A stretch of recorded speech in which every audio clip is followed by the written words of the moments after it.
बिस्मिल्लाहिर्रहमानिर्रहीम। फरमान मुस्तफ़ा सल्लल्लाहु ताला अलैहि वसल्लम, जो मुझ पर एक बार दुरूद शरीफ पढ़ेगा अल्लाह ताला उस पर 10 रहमतें भेजता है। सल्लु अलल हबीब।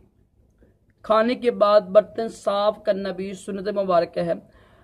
राशिद अतारी ख्वाबों की तबीर लेके पेश खिदमत है।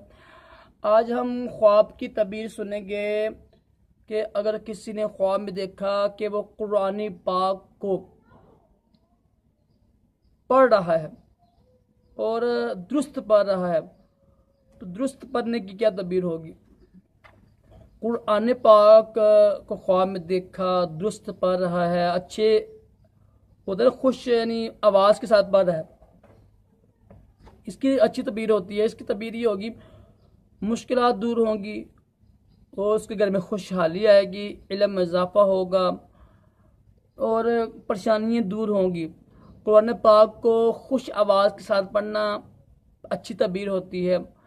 अल्लाह ताला हम सब को भी अच्छी अच्छी ख्वाबें दिखाए, बुरे ख्वाबों से महफूज रखे और अपने प्यारे महबूब सलाम की ख्वाब में ज़ियारत नसीब करे। आमीन कहा करें। क्या पता कि किसकी आमीन कबूल हो जाए, दोनों जहानों की भलाई अता करे। सल्लल्लाहु अलैहि हबीब सल्लल्लाहु अलैहि वसल्लम।